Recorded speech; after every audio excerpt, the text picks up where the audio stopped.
Hello, welcome to Herp Corner, where we'll be discussing the Arabian worm lizard, also known as zarudnyi's worm lizard or Diplometopon zarudnyi. This little character is yet another worm lizard measuring at around 12 inches. They've got an overall white coloration with black speckles, partially blind eyes, and a spade head. Their heads are incredibly strong, being able to pierce something like a plastic bag, for instance. Marco Shia, an English herpetologist with a lovely website documenting his studies, wrote, "Both worm lizards were placed in a Ziploc bag of sand overnight, but they had escaped by the morning, cutting a small hole through the plastic. Fortunately, amphisbaenians are not designed for movement on smooth-tiled floors, and both were quickly recaptured under camera bags." Mark, I love you. Like most, if not all, other amphisbaenids, they have annuli all along their bodies. They use the annuli to perambulate similarly to worms, thus contributing to being referred to as a worm lizard. Though, as stated in previous episodes, they are not lizards. They belong to an independent category known as Amphisbaenia. This species is nocturnal, judged by them being documented to hide during the day and be out during the night. The Arabian worm lizard is very commonly found under logs and debris, burrowing in the sand and dirt. Specifically, the sand and dirt of Oman, the United Arab Emirates, Saudi Arabia, Qatar, Iraq, and Iran? Yes. Habitats this species is often spotted in would include shrublands, grasslands, desertlands, and artificial land. For instance, date plantations. They were discovered in 1901 by John Anderson, a Scottish anatomist and zoologist whose line of work took place in a museum in India. The IUCN Red List has marked this species as data deficient because of the lack of documentation on them.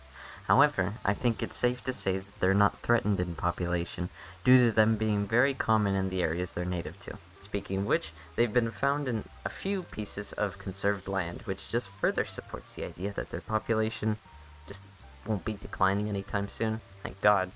Care for the Arabian worm lizard is about as simple as it can get. Definitely a good beginner reptile if it weren't for their rarity in the reptile trade. The ideal enclosure would be a bioactive one, with the majority of it being dirt.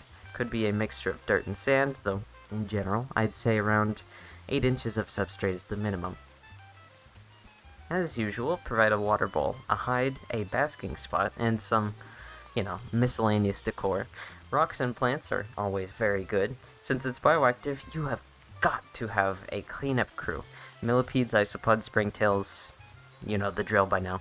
The basking spot itself should be around 90 degrees Fahrenheit or 33 degrees Celsius. The cool side of the enclosure should be around 74 degrees Fahrenheit or 23 degrees Celsius. And yes, I am aware that I am recommending a basking spot to a nocturnal fossorial animal, which effectively means that when the basking light is on, they are not expected to come out.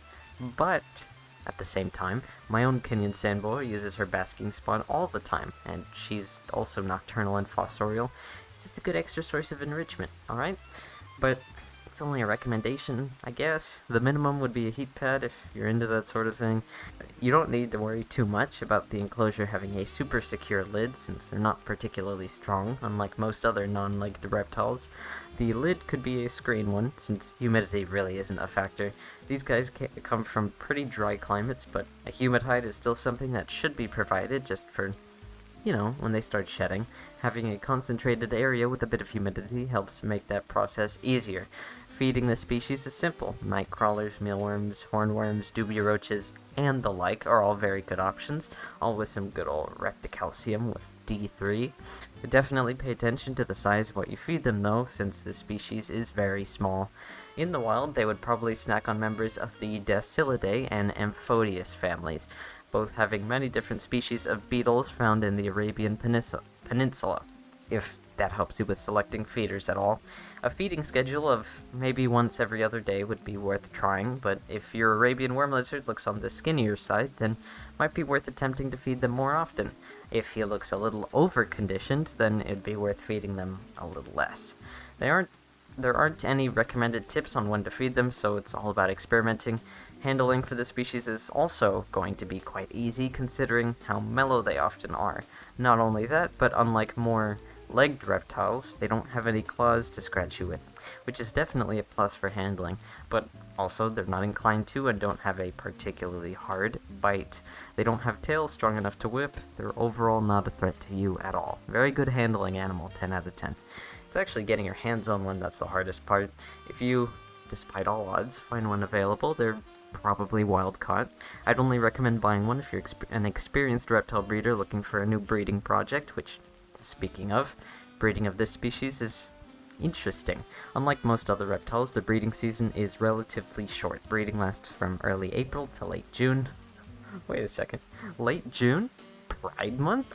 I mean, the L in LGBT is short for worm lizard, though it's estimated that the females only lay their 6 to 9 eggs, all 1.5 millimeters in diameter, in July, and the eggs themselves actually hatch at around mid-September.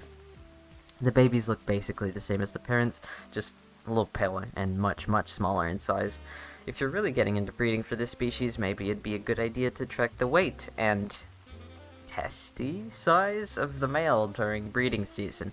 I don't feel at all qualified enough to talk about that matter, so allow me to redirect you to reproductive characteristics of the worm lizard Diplometopon zarudnyi in relation to months of the year in Riyadh region of Saudi Arabia, written by Muhammad K. Al-Sadoun, Saleh Kandiyal, and Hassan A. Rodney. Link to the article in description. It was a big help in understanding a lot of mating specifics for these guys, and I am very, very sorry if I gunked up your names. Aside from that, since they're oviparous, you'll of course need to incubate the eggs. This can be accomplished by either using an incubator or putting them in a consistently warm area. You could fill a small container with perlite or something similar, and leave the eggs in an area that's usually around 86 to 91 degrees Fahrenheit, or 30 to 32 degrees Celsius.